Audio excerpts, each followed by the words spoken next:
Boa noite, irmãos. Graça e a paz do nosso Senhor Jesus esteja com todos, amém? É um motivo de muita alegria, né? Estarmos juntos, celebrando, cultuando a Deus e oferecendo a Ele o nosso louvor, a nossa adoração.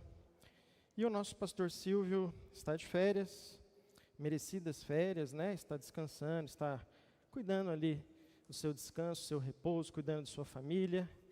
E nós estamos com essa difícil missão, né, de estarmos aqui à frente, mas nós fazemos tudo para a honra e glória do nosso Senhor Jesus, amém? Então, eu convido você, nessa noite, a abrir a sua Bíblia, se for possível, no Salmo 23. Nós vamos conversar um pouquinho nessa noite sobre esse tema, Jesus, o nosso excelente pastor. E talvez o Salmo 23 seja o mais conhecido, o mais público entre as passagens bíblicas. Talvez se você perguntar para alguém na rua, aleatoriamente, independente de credo, de religião, você conhece a Bíblia? Ah, conheço, já ouvi falar. Conhece algum verso da Bíblia? Se ela puxar a memória, possivelmente ela vai se lembrar ou da oração do Pai Nosso ou do Salmo 23, com muita probabilidade, porque é um verso muito conhecido, muito divulgado. E vamos conversar um pouquinho sobre esse salmo nessa noite. Eu sei que talvez você pode pensar assim, poxa, mas eu já conheço esse salmo, já li tantas vezes, sei de trás para frente, decoro e salteado. Mas eu tenho certeza que nós temos muito a aprender cada vez que nós estudamos e relemos e reestudamos a palavra de Deus. Amém, meus irmãos? Então eu quero convidá-los a meditar sobre esse tema nessa noite. Vamos fazer a leitura do Salmo, amém? A minha Bíblia é a versão NAA, Nova Almeida Atualizada. Diz assim a palavra de Deus: O Senhor é o meu pastor, nada me faltará. Ele me faz repousar em pastos verdejantes.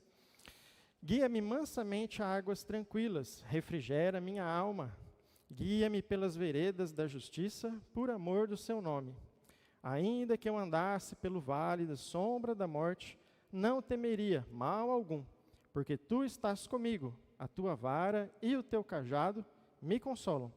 Preparas uma mesa perante mim, na presença dos meus inimigos.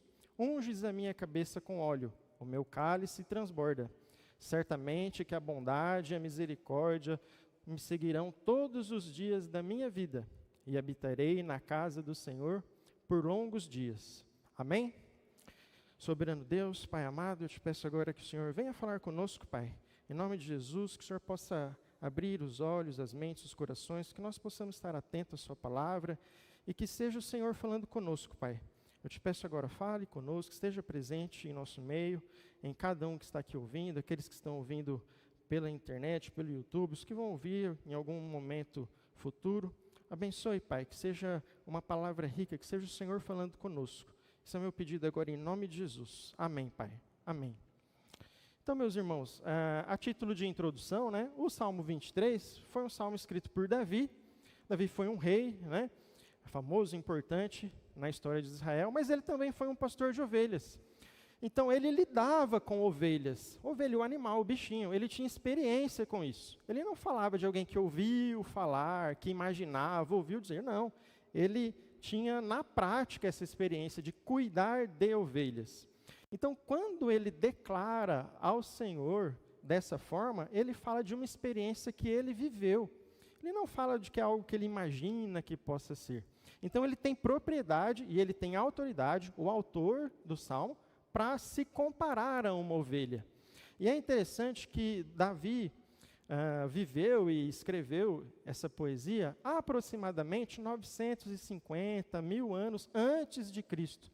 E nós vamos ver alguns exemplos no Novo Testamento, onde Jesus, o Cristo, traz para ele a pessoa desse pastor bom, excelente, maravilhoso. E é interessante a sequência dos salmos nas Escrituras, porque o Salmo 23, ele está obviamente entre o 22 e o 24. E o Salmo 22, ele aponta para um pastor também, um pastor que dá a vida pelas ovelhas. O Salmo 24, ele nos mostra o grande pastor que voltará para as suas ovelhas. E entre o pastor que dá a vida e o pastor que voltará, nós estamos aqui no meio. Nós estamos aqui no 23, o grande pastor que está no controle de nossas vidas. Então, vamos ver o que ele quis dizer aqui com algumas passagens desse ponto. A figura do pastor, que eu coloquei aqui para ilustrar, né? O homem do campo, ele fica ali apacentando o seu rebanho, ele tenta manter o rebanho junto, agrupado, longe dos perigos. E o objetivo do pastor é cuidar da ovelha, fornecer proteção, alimento, enfim, é o seu rebanho, ele tira dali o seu sustento e ele quer cuidar bem daquele rebanho. E com esse pastor, que Davi vai comparar o cuidado do nosso Senhor, do nosso Jesus. E na figura da ovelha, ele vai se colocar, ele, Davi, como ovelha. E somos nós, somos todos nós nos dias de hoje. Amém? Então vamos lá, no verso 1. O Senhor é o meu pastor. Quando você declara que o Senhor é o seu pastor, automaticamente, consequentemente, você está dizendo, eu sou ovelha desse pastor. Eu não sigo outro pastor, eu não sigo outras ofertas, outras crendices, eu não sigo outras regras, outras leis, superstições, eu sigo esse pastor, porque ele é o meu pastor. Se ele é o meu pastor, eu sou ovelha dele. Estou conseguindo passar para frente aqui. Por favor, me ajude aí. Então, se ele é meu pastor, eu sou ovelha dele. Então, eu estou declarando que ele é quem me guarda, ele me protege, ele cuida de mim, e não outro. Ele, o Senhor, esse Deus maravilhoso que se apresentou a nós encarnado em Jesus Cristo. E, de acordo com João, capítulo 10, verso 11, Jesus afirma, eu, Jesus, sou o bom pastor. O bom pastor dá a vida pelas ovelhas. Não tem como nós estudarmos o Salmo 23 sem fazermos um estudo em paralelo do capítulo 10 do Evangelho de João. Então, se você quiser abrir aí no capítulo 10 de João, ou então dar uma marcadinha no cantinho da página, seria interessante. Eu coloquei aqui algumas passagens do Evangelho de João, no capítulo 10. Então, vamos ver do verso 2 ao verso 4. Jesus está dizendo, aquele que entra pela porta, esse é pastor das ovelhas. Para este, o porteiro abre, as ovelhas ouvem a sua voz. Ele as chama, suas próprias ovelhas, pelo nome, e as conduz para fora. Depois de levar para fora todas as ovelhas que ele pertence, ele vai na frente delas, e elas o seguem. Por quê? Porque reconhecem a voz dele. Então ele entra pela porta, ele chama as ovelhas, elas reconhecem a sua voz, ele chama pelo nome e ele as conduz. De que forma? Na frente delas. E por que elas o seguem? Porque elas reconhecem a voz dele. Um pouquinho mais à frente, no verso 10 e 11, Jesus faz uma comparação. O ladrão vem para roubar, matar e destruir, mas ele não. Eu vim para que tenham vida e a tenham em abundância. Por quê? Eu sou o bom pastor. O bom pastor dá a vida pelas ovelhas. Então, o Senhor chama para ele esse personagem, esse bom pastor, excelente pastor, aquele que o rei Davi lá atrás, muitos anos antes, declarava, ele é o meu Senhor, ele é o meu pastor. E aqui Jesus afirma, eu dou a vida pelas ovelhas. No verso 27 e 28, Jesus reafirma, as minhas ovelhas ouvem a minha voz. Eu as conheço e elas me seguem. Eu lhes dou vida eterna, jamais perecerão, e ninguém as arrebatará da minha mão. Ou seja, Jesus dá a garantia. Eu as chamo pelo nome, elas conhecem a minha voz, elas me seguem, eu vou adiante dela, elas vão me seguindo. Por quê? Porque elas me amam, porque elas confiam em mim, e porque eu dou a vida para elas, e vida em abundância, vida eterna. E uma vez que ela é minha ovelha, ninguém a roubará das minhas mãos. Olha que palavra poderosa que nós temos. Nós, como ovelhas desse pastor excelente, maravilhoso, nós temos vida e vida eterna. E ninguém pode roubar isso da gente, irmãos. Isso é o mais maravilhoso de todo esse estudo nosso do Salmo 23. Ninguém pode roubar de nós a vida eterna dada por Jesus, esse bom, excelente, maravilhoso pastor. Então vamos adiante. Quais são as características de ovelha que nós aprendemos aqui em João capítulo 10? Olha, se eu sou ovelha do Senhor, a ovelha conhece o pastor, ela conhece a voz do pastor, ela ouve o pastor chamando pelo nome, ela ama o pastor, e porque ela ama, ela confia no pastor, e se ela ama e confia, ela segue o pastor. Seguir o pastor significa aprender da palavra dele para nós, da sua vontade para as nossas vidas e segui-lo. Ir atrás dele. Ele vai na frente, guiando, chamando, conduzindo, e nós vamos atrás dele. Sim, Senhor, porque o Senhor é o meu pastor. O Senhor me conduz. Eu confio plenamente em Ti, não em outro, em Ti. Louvado seja Deus por isso, porque nós temos essa liderança desse pastor maravilhoso, excelente, e nós vemos aqui na sequência que ele não deixa faltar nada para a gente. Nada me faltará. Nada é nada. Nós não podemos reclamar de falta de coisa alguma. Por quê? Porque nós somos ovelha desse pastor maravilhoso, excelente, que nos fornece tudo o que precisamos. Então, se o Senhor é o meu pastor, nós também podemos dizer que de nada terei falta, ou não terei falta de coisa alguma. Por quê? Porque Ele me supre em todas as minhas necessidades. Ou seja, se o Senhor é meu pastor, eu não tenho falta de coisa alguma, aquilo que eu não tenho, pelo menos agora, no momento, eu não preciso. Se eu não tenho, eu não preciso.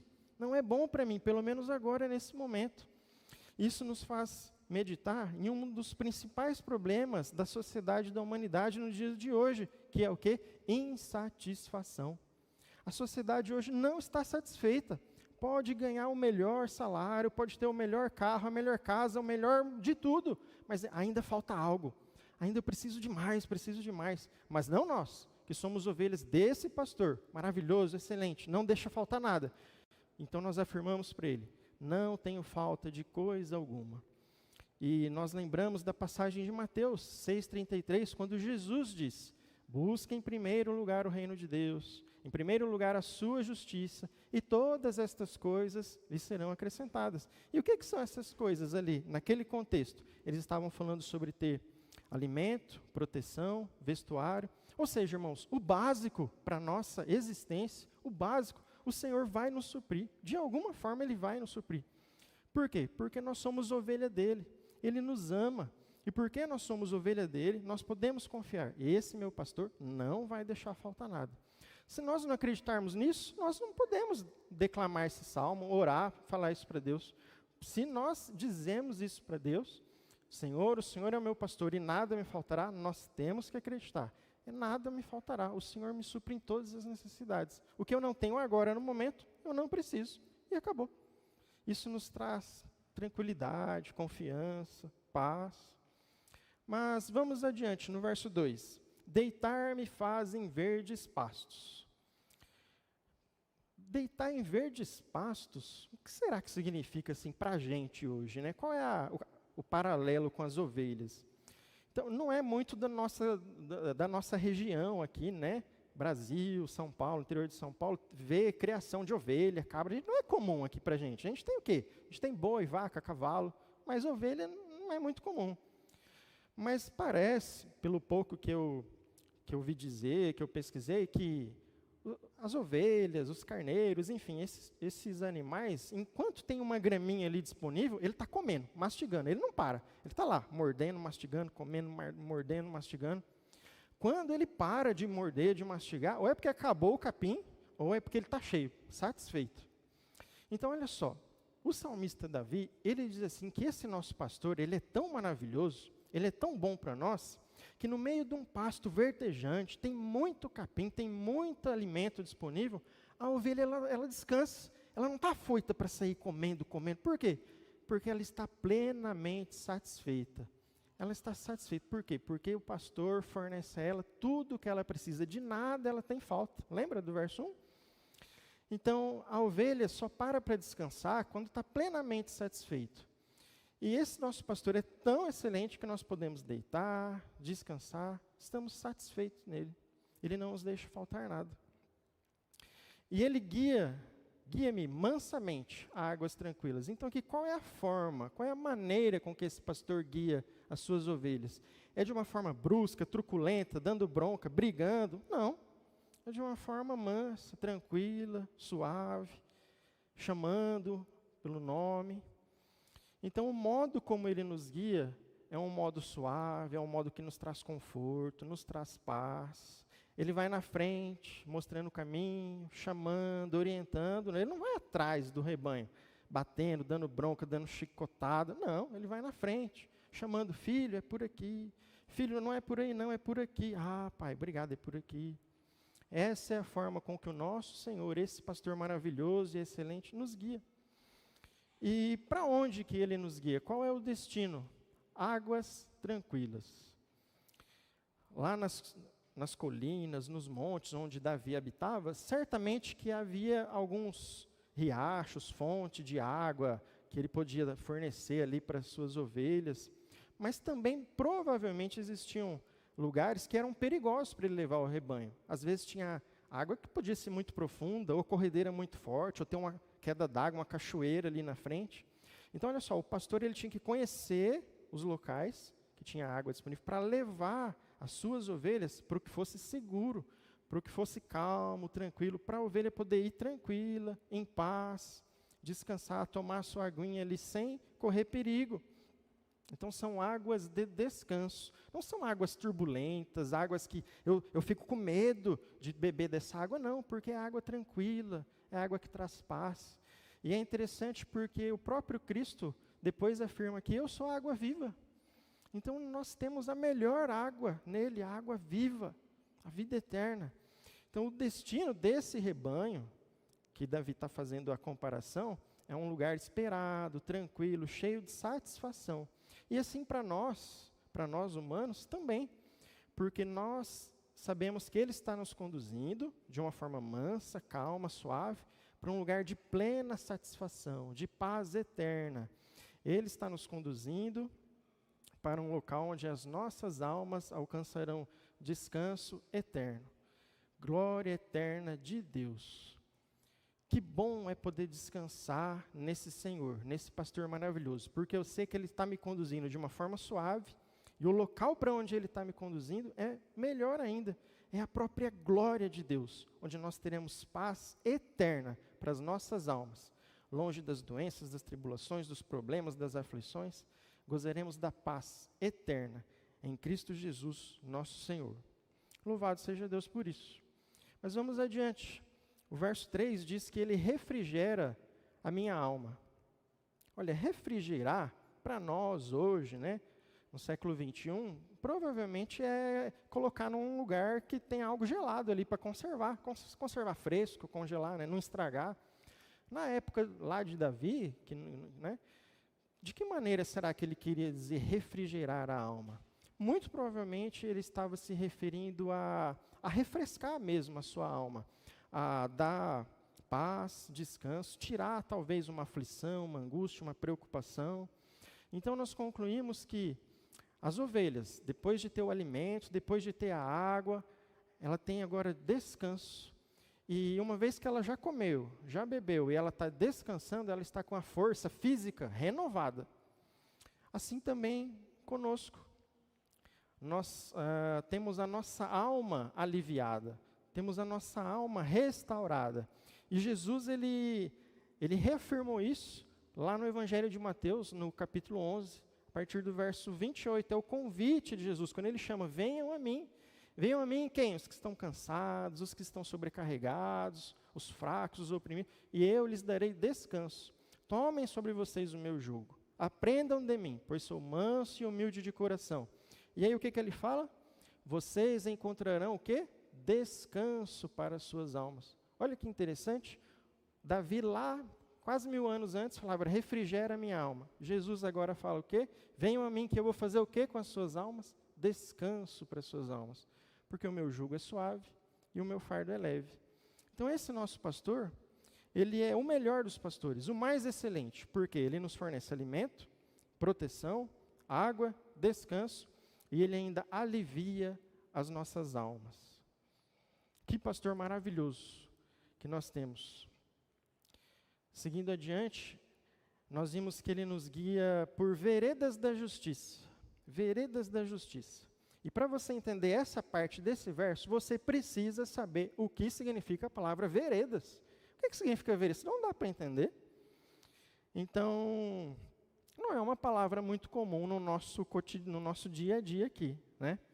Então, se a gente for pesquisar no dicionário, no Google, vereda, a tradução de dicionário, vamos dizer assim, né? É um caminho apertado, um caminho estreito, um caminho difícil. Uma outra possível significado é um caminho onde, em meio a muita sequidão, a um deserto, talvez, você encontra ali um restinho de vegetação, um restinho de água. É muito comum no nosso norte e nordeste eles usarem esse termo para um local assim onde tem aquela mata seca, aquela caatinga, aquele cerrado, muita secura, né?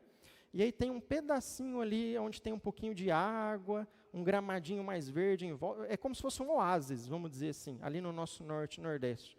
Isso é uma vereda. E é interessante Davi usar essa comparação, porque ele fala que esse nosso pastor nos guia por veredas ou caminhos estreitos, difíceis, de justiça. E é mais ou menos isso aqui. Veja que aqui é uma colina, é um monte, né, ó. Aqui a gente tem um auxiliar do pastor ou o próprio pastor, e olha a estradinha aqui, que pequenininha. Olha o zigue-zague que ela faz ali. E é um caminho pequeno, é um caminho estreito. Se uma ovelhinha dessa aqui der uma bobeira, ó, morro abaixo. Então é um caminho difícil, é o caminho estreito, mas o pastor está ali guiando por esse caminho. E assim é o nosso pastor, é o nosso Senhor, maravilhoso. Ele nos faz caminhar por um caminho que é estreito, é difícil, mas é o caminho correto. É o caminho de justiça, de retidão. Não é um caminho de jeitinhos ou de facilidades, não. É o caminho correto. É um caminho de justiça. Veredas de justiça. E aí você pode me perguntar, mas por que então que ele usou o plural? São caminhos? Tem vários caminhos? Será que não é um caminho só? Um caminho de retidão, de justiça? E a explicação mais interessante que eu achei para isso veio do saudoso, do ilustre Charles Spurgeon, que foi um grande, famoso pregador batista, onde ele diz que o uso do plural é proposital, porque o nosso Senhor, o nosso Salvador, ele nos faz guiar por caminhos que são difíceis, são estreitos, mas ele nos faz caminhar por esses caminhos em todas as áreas da nossa vida. Ele nos guia no nosso modo de pensar, nosso modo de falar, nosso modo de agir, na nossa vida pessoal, na nossa vida familiar, na nossa vida financeira, em todas as áreas da nossa vida. O caminho é estreito, é difícil, mas é o caminho de retidão, de justiça. E são esses caminhos, em cada área da nossa vida, que esse nosso Senhor, o nosso Salvador, quer que nós andemos. Os caminhos são estreitos, são difíceis, mas Ele nos guia por lá. Em todas as áreas. E por que Ele faz isso, meus irmãos? Por amor do seu nome. Não é porque eu sou uma ovelha muito obediente, muito boazinha, muito bacana, então eu mereço ser guiado por um caminho de paz, um caminho de justiça. Não é porque eu ou você ou qualquer um de nós é importante ou é valorizado por Deus. Muito cuidado com isso. Principalmente os nossos jovens. Cuidado, jovens. Tem muito pregador por aí falando que você é importante demais para Deus, a ponto de que você é o ponto fraco de Deus. Isso é perigoso. Que você é o centro do coração. Diz, cuidado. Ele não faz porque você é especial, porque você é muito bom, porque você merece. Nós não merecemos nada. Nós merecemos morte, condenação. Mas Ele faz por amor ao seu próprio nome. Ao seu próprio nome. Quando nós entregamos a nossa vida a Deus, nós somos chamados filhos de Deus, nós carregamos o nome de Deus. Ele nos adota como filho e nos coloca o seu nome. Isso está muito bem explicado lá no capítulo 1 da carta aos Efésios. Então, quando você pertence a esse rebanho, você é a ovelha desse pastor, você não é mais o fulano de tal, você é o fulano de tal do Senhor. Então, nós carregamos o nome de Deus. As pessoas, a sociedade vai nos conhecer. Quem vai lá? Ah, é o fulano, Eu falo, o fulano é crente, é cristão, sabia? E aí tomara que as pessoas falam, realmente, ele parece mesmo. Né? Por quê? Porque nós carregamos o nome do Senhor. E é por amor ao nome dele, e não a você, ou a mim, ou a qualquer um de nós, por amor ao nome dele, que ele nos faz caminhar por caminho de justiça, de retidão. E eu vou pegar emprestado aqui uma citação da semana passada, da mensagem do nosso pastor aqui, onde ele colocou lá Ezequiel 36, 21 e 22, olha só. O nosso Senhor, esse mesmo pastor aqui, o que ele falou?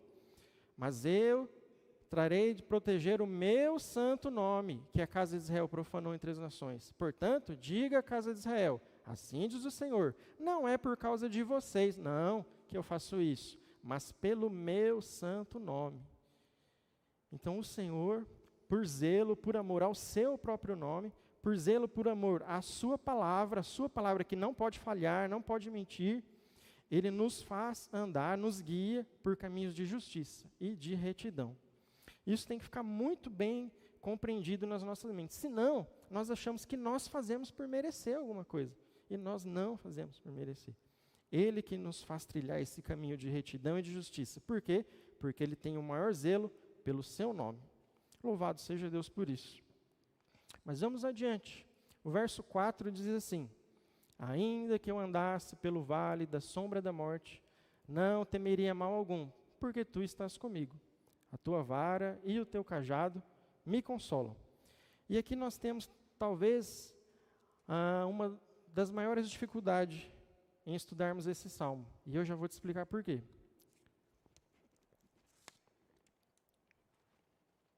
Porque veja o que acontece. Nós estamos vendo um pastor, que é bom, perfeito, maravilhoso. Ele está guiando a sua ovelha, ele está chamando pelo nome, mostrando o caminho de retidão. E, de repente, nós, como suas ovelhas, nos vemos em uma situação onde parece que nós estamos afundando, indo para o fundo de um vale que parece duvidoso, e é um vale profundo, e é um vale escuro, e a luz parece não brilhar mais ali, a luz do sol não chega mais ali, e vai ficando mais escuro, vai ficando mais difícil, mais apertado. E nós só temos as sombras, o frio, a escuridão, a incerteza e a morte. Ela está à espreita, parece que está muito próximo da gente, parece que a situação não tem solução. E qual é a dificuldade? Se tivesse escrito assim, quando eu, como ovelha, me desgarrar do rebanho, quando eu, como ovelha, deixar por algum motivo de ouvir a voz do meu pastor, e nesse momento onde eu me desgarrei um pouquinho, onde eu me desviei, onde eu quis trilhar o meu próprio caminho, aí nesse momento eu caminhei por um vale de medo, de escuridão, de sombra, de morte, aí estaria óbvio, faria todo sentido, mas não. Nós estamos caminhando lado a lado com o nosso pastor, esse pastor, bom, perfeito, maravilhoso, e ele, nos guiando pela mão, nos faz propositalmente andar por um vale profundo, de medo, de incerteza, de escuridão, de sombra e de morte. E aí vem a pergunta, mas por quê? Por que que o Senhor, esse pastor perfeito, por que ele não me deixou só lá no vale verde, na água, tranquila, descansando, repousando? Por que que ele me conduziu, me fez caminhar por um vale de dor, de lamento, de sofrimento, de escuridão? Por quê? E nós não encontramos facilmente, ou de uma forma clara e aberta, a resposta para essa pergunta. Talvez nós possamos entender um pouquinho isso quando nós estudamos a história de Jó, e nós vemos que todo o sofrimento que aquele homem passou, no final, onde Deus não lhe dá também uma resposta clara, objetiva, mas que ele entende que são os propósitos e os desígnios de Deus, que Deus é soberano, é criador, e nós somos criatura, nós não podemos entender com a nossa mente limitada os desígnios e os propósitos de Deus. E então Jó fala assim, olha, antes eu conhecia de ouvir falar, mas agora os meus olhos te veem. Então, no momento de vale, de perigo, de sombra de morte, talvez é o momento onde nós mais conseguimos confiar plenamente nesse pastor. Então, talvez esse seja o motivo que ele nos faz passar, eventualmente, por um vale de sombra de morte. para que nós possamos declarar o verso completo. Eu não tenho medo, por quê? Porque tu estás comigo. Quando nós passamos no vale de sombra de morte, nós podemos verdadeiramente confiar plenamente nesse pastor e declarar, realmente eu sei que o Senhor está comigo. Que o Senhor não me deixa sozinho, desamparado. No Senhor eu encontro paz, encontro refrigério para minha alma. E, de acordo com o comentário de Charles Spurgeon, é interessante nós destacarmos que não é vale de morte. Davi não disse, ele me faz passar no vale de morte. Ele me faz passar por vale da sombra da morte. É a sombra que está passando. E se você entende um pouquinho, né, já foi curioso, criança, de brincar assim, de fazer sombra, sabe, que fica com a mão na frente, assim, fazendo sombra. Você sabe que para ter sombra, precisa ter o quê? Precisa ter luz. Onde há sombra, há luz em algum lugar. Então, quando você passa pelo vale, que é a sombra da morte, você sabe que é uma sombra perigosa, tenebrosa, é difícil, é doloroso, parece que está demorando para passar, mas você, como ovelha desse pastor, excelente, maravilhoso, sabe que há luz em algum lugar. E nós podemos, a partir daí, deduzir que, olha, a sombra de um cão não pode nos morder. A sombra de uma espada não pode ferir e machucar. Da mesma forma, a sombra da morte não pode nos matar. E aí você tem a paz, e aí você tem o refrigério da alma. Aí você pode perguntar, mas o cristão também fica doente, também sofre muito e também morre. Sim, mas nós passamos pela morte física e nós temos o consolo e o conforto desse pastor maravilhoso, excelente, que a nossa alma estará nos seus braços, na glória eterna com o Pai. Assim, nem a morte pode nos separar do Pai, nem o vale onde a sombra da morte, a morte está passando aqui do ladinho, fazendo sombra na gente. Eu posso sentir, ela vai me pegar a qualquer momento. É a doença mais terrível, é a dor mais profunda, é o sofrimento, o problema que parece mais sem solução possível. Mas ainda assim eu encontro paz. A paz que excede todo entendimento, conforme Filipenses 4. E por que eu tenho essa paz? Porque eu sei que esse pastor está comigo. Ele não vai me deixar passar sozinho pelo vale. Ele está me acompanhando. E eu posso lembrar do verso na primeira carta aos Coríntios, onde Paulo fala, onde está, ó morte, a sua vitória? Onde está, ó morte, o seu aguilhão? Um verso antes diz, estragada foi a morte na vitória. E por quê? Porque Cristo Jesus já venceu a morte. E nós, em Cristo Jesus, somos o quê? Somos mais que vencedores. Louvado seja Deus por isso. Porque nós podemos confiar plenamente nesse nosso pastor, maravilhoso, excelente, até no vale onde a morte está passando pertinho. Parece que é o fim, que chegou o fim. E a morte física pode chegar mesmo. Todos nós aqui somos sujeitos a ficar doente, a morrer, mas nós temos paz. Porque a morte espiritual, nós sabemos que não vai nos alcançar. As nossas almas estão entregues a esse pastor maravilhoso, excelente, que diz que ninguém pode roubar dele. Amém? Muito bem. E assim nós chegamos a essa parte do verso. Por que então que nós podemos confiar? Porque tu estás comigo. Eu confio que o pastor está passando comigo. Ele não me largou sozinho e falou, se vira aí no vale. Não, ele está comigo, me guiando, me conduzindo. E a gente pode lembrar da carta de Paulo aos Romanos, capítulo 8, versos 35 a 39, onde ele diz, quem nos separará do amor de Cristo? Será tribulação, angústia, perseguição, fome, perigo? E ele fala, por amor de ti, somos entregues à morte continuamente.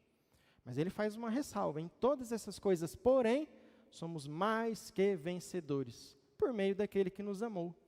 Porque estou bem certo de que nem a morte, nem a vida, nem anjo, nem principado, nem, ele faz uma lista de coisas, nem qualquer outra criatura, nada disso daqui poderá nos separar do amor de Deus, que está em Cristo Jesus, nosso Senhor.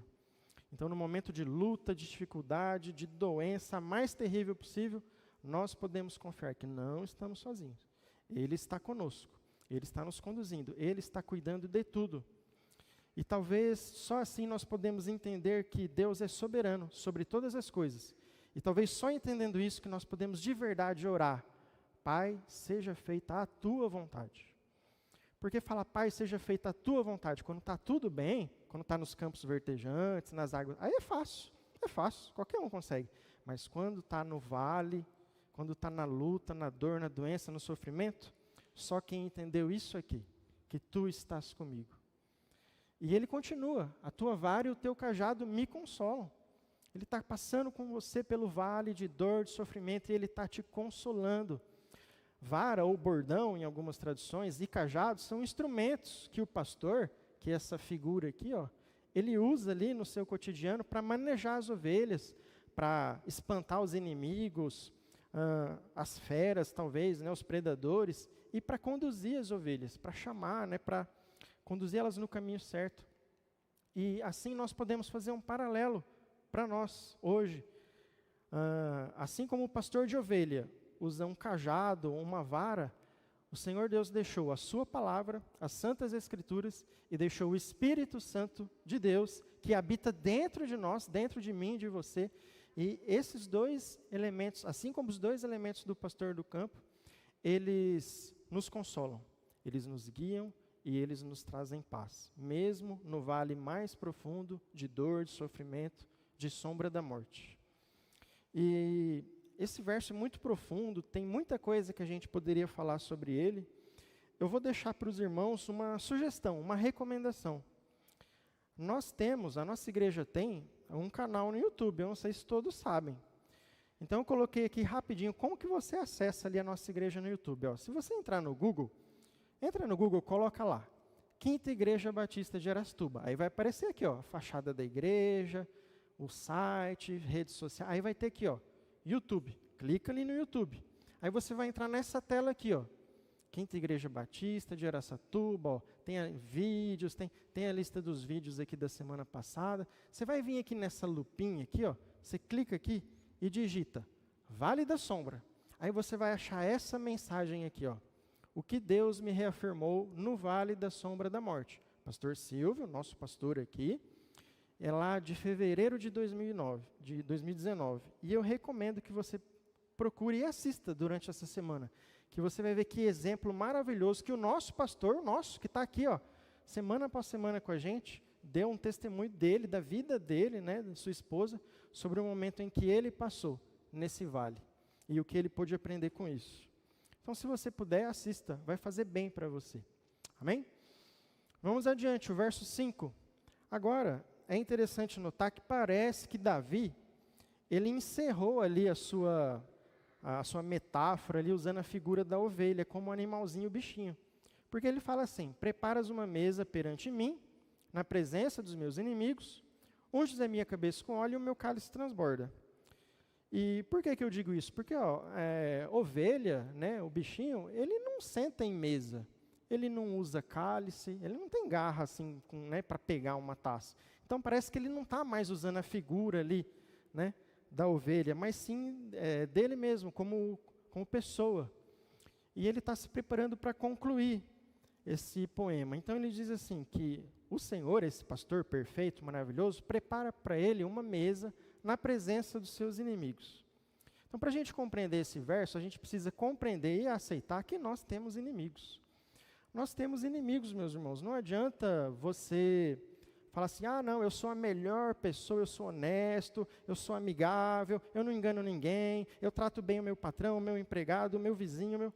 Nós temos inimigos. Olha só o que a primeira carta de João diz. Irmãos, não se admirem se o mundo odeia vocês. O mundo nos odeia. Por quê? Porque nós não somos do mundo. Olha só, João 15, 18 e 19. Se o mundo odeia vocês, saibam que antes de odiar vocês, odiou a mim. É Jesus que está falando aqui. Se vocês fossem do mundo, o mundo amaria o que era seu. Mas vocês não são do mundo.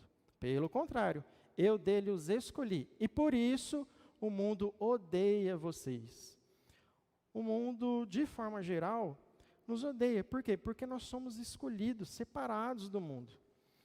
E Mateus 5, 44, Jesus ainda reafirma, eu, porém, lhes digo, amem os seus inimigos e orem pelos que perseguem vocês. Então, se Jesus está dizendo, orem pelos seus inimigos, ele está pressupondo que nós temos, sim, inimigos.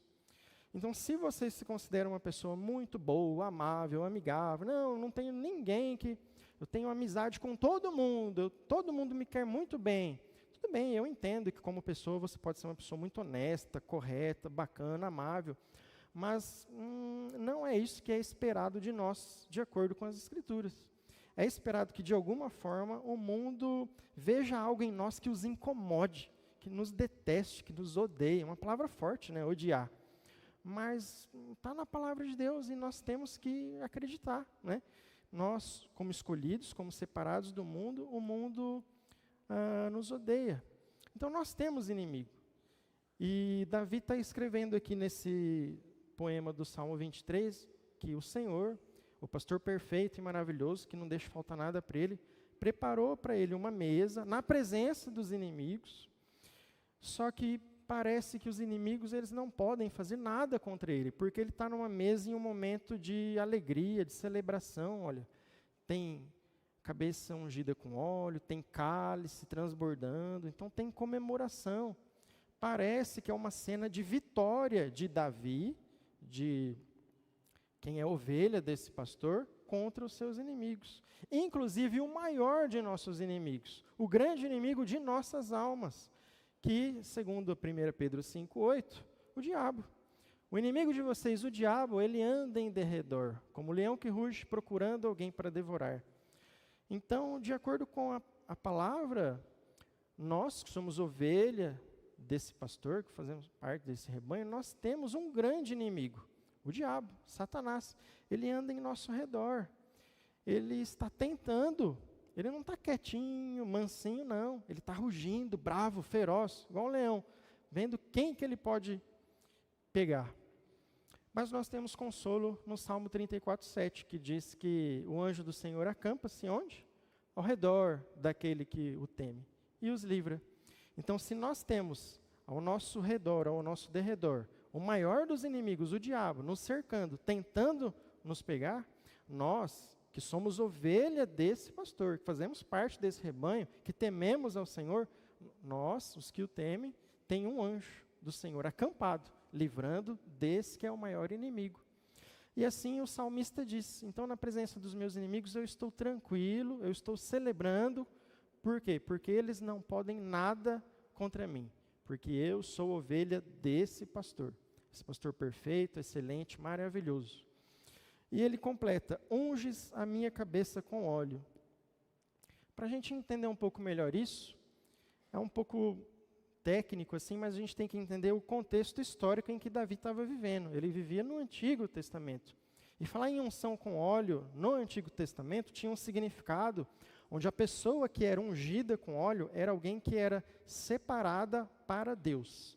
Ela era separada para o serviço do ministério de Deus.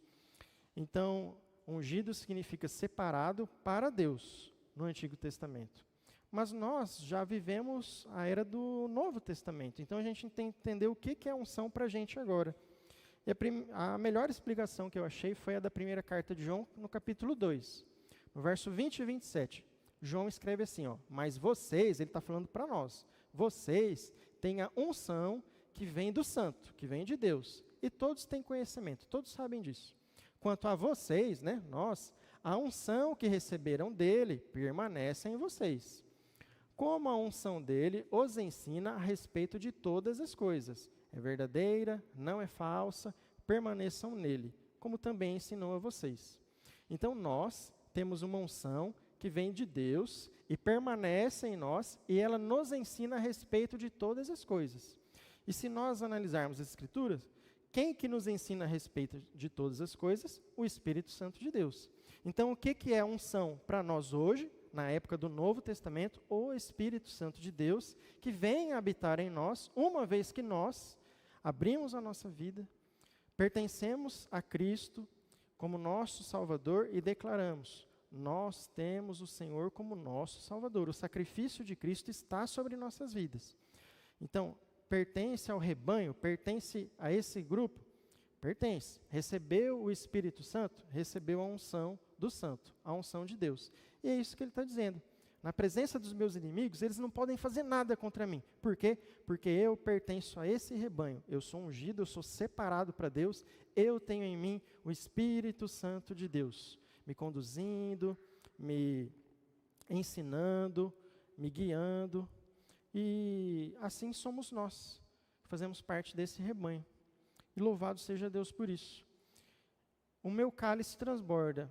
O cálice transbordando na época de Davi como rei, lá no passado, tinha um simbolismo assim de comemoração, de celebração, comemorar a vitória sobre o adversário que tinha sido derrotado em uma guerra, provavelmente, né? E também podemos trazer uma comparação assim para um símbolo de uma vida cheia do Espírito Santo. E está tão cheia do Espírito que até transborda, olha, o cálice transborda. E aí nós podemos voltar lá para Romanos 8, de novo, 35 e 37. Quem nos separará do amor de Cristo? Será tribulação, angústia, perseguição, fome, nudez, perigo, espada? Ele enumera uma série de coisas, mas ele diz, em todas essas coisas, porém, somos mais que vencedores, por meio daquele que nos amou. Então, olha só, o salmista, muito antes disso, já dizia, eu, que sou ovelha desse rebanho, que pertenço a esse pastor maravilhoso, na presença dos meus inimigos, eles não podem fazer nada contra mim. Por quê? Porque eu sou ungido por Deus, eu tenho o meu cálice transbordando. Trazendo para nós aqui nos dias de hoje, segundo o ensinamento de Paulo aos Romanos, somos mais que vencedores. E aí eu pergunto a vocês, o que é ser mais que vencedor? Porque ser vencedor é fácil perguntar para qualquer um. O que é vencedor? É chegar em primeiro, é ganhar o campeonato, é ficar em primeiro lugar, talvez, numa prova, numa competição. Isso é vencedor. Isso é fácil de explicar. Mas e para explicar o que é mais que vencedor? E a melhor explicação que eu já vi a respeito disso, vem de um pastor que já foi batista também, chamado Ariovaldo Ramos, onde ele explica assim, uma ilustração. Você imagina um competidor de luta, de boxe talvez, e esse lutador, ele treina, ele prepara, e ele tem que fazer muito treinamento, todos os dias, tem que se manter em forma, no peso certo, tem que treinar muito, e ele apanha muito no treinamento, e aí chegou o dia da luta, a luta principal, final do campeonato. E aí ele vai, ele luta, peleja, e ele leva muita pancada, ele apanha bastante, mas ele venceu o adversário. Primeiro lugar, campeão, campeão. Ele é vencedor. Mas a palavra diz que existe alguém que é mais que vencedor. Então, você imagina esse competidor, esse lutador do nosso exemplo, onde ele, por ele ser vencedor, ganhou o primeiro lugar, ele ganhou um prêmio em dinheiro, um cheque muito grande. E aí ele chega em casa, e ele tem a esposa dele, e aí ele chega, olha aqui fulana, ganhei o primeiro prêmio, ganhei tanto de, o prêmio em dinheiro. E aí a esposa dele pega o dinheiro dele, oba, e vai para o salão, e vai para o shopping. Então ele foi vencedor, e a esposa dele foi mais que vencedora. Porque ele obteve o primeiro prêmio, e ela gozou do prêmio que ele conquistou. Então Cristo, ele já venceu a morte por nós, meus irmãos. Nós já vimos ali atrás, na carta aos Coríntios. Ele já venceu a morte.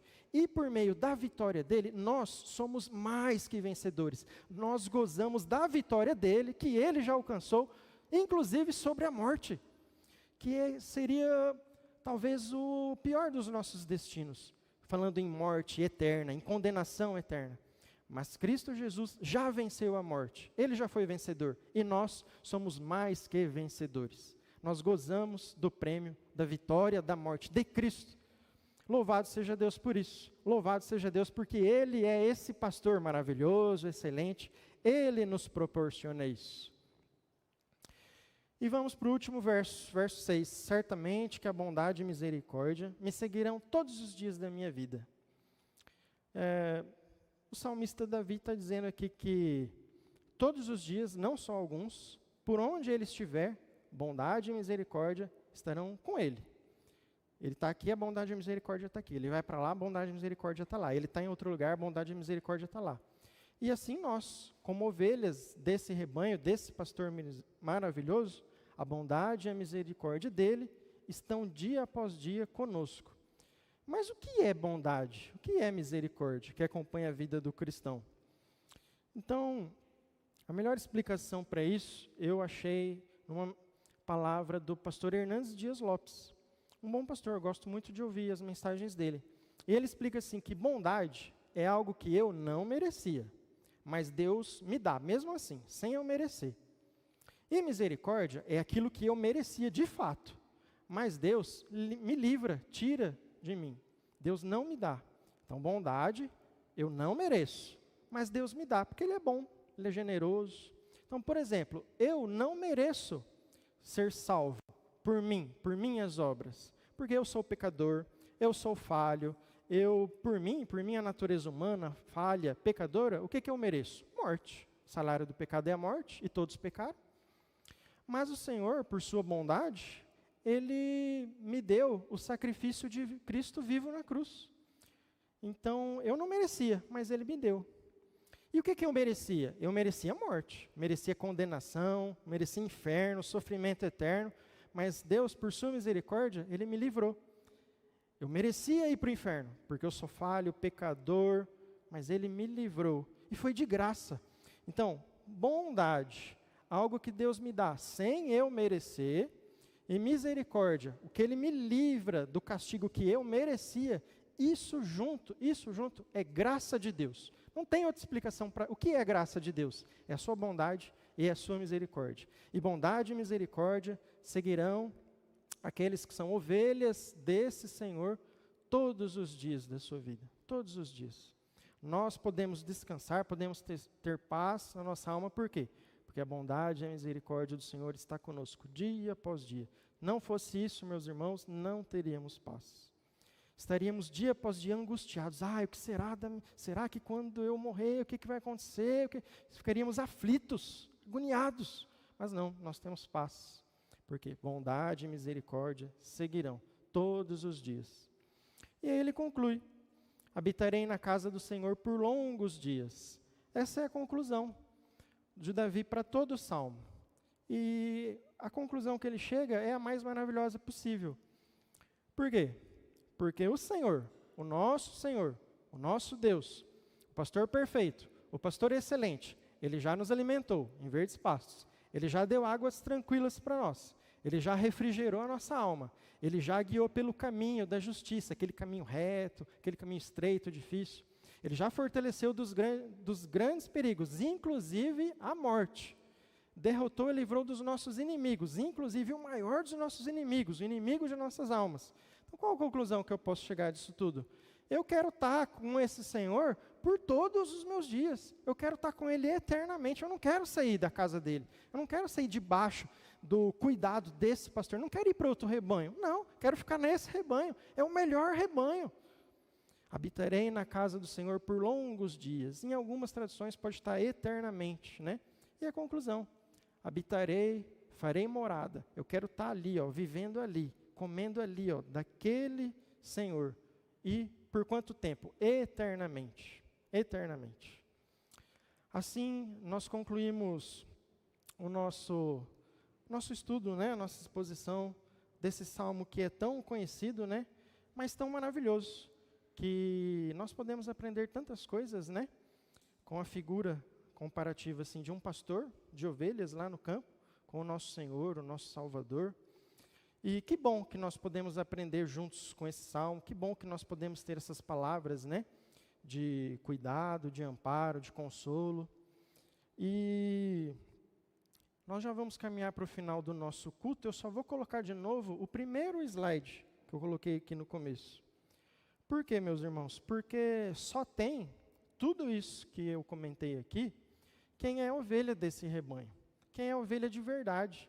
Lembra lá, quem é a ovelha? Em João capítulo 10, a ovelha conhece o pastor, a ovelha conhece a voz do pastor, a ovelha ouve o pastor chamando pelo nome, ama o pastor, confia e segue o pastor. Tem uma ilustração na Bíblia que mostra tudo isso. Você pode anotar aí para você ler depois na sua casa. Evangelho de João, capítulo 20. João, capítulo 20. Ele vai narrar, da perspectiva de João, o episódio da ressurreição de Cristo. E o que acontece ali? Segundo João, capítulo 20. A Maria Madalena foi até o túmulo no primeiro dia da semana, ela chegou cedinho. E ela queria cuidar ali do corpo de Jesus, porque foi tudo feito muitas pressas. Ela queria fazer um negócio mais decente, ela queria talvez embalsamá-lo, cuidar do corpo. Era o costume, né, dos judeus da época. E quando ela chega ali, ela vê que a pedra estava removida, ela vê que o túmulo está vazio, e aí ela fica agoniada, angustiada, mas o que aconteceu? Levaram o corpo do meu Senhor e roubaram o corpo, o que aconteceu? E aparece ali um homem que, segundo o relato de João, ela era o próprio Jesus, já ressurreto, mas ela não reconheceu de imediato. Ela pensou que fosse um jardineiro, alguém que trabalhava ali.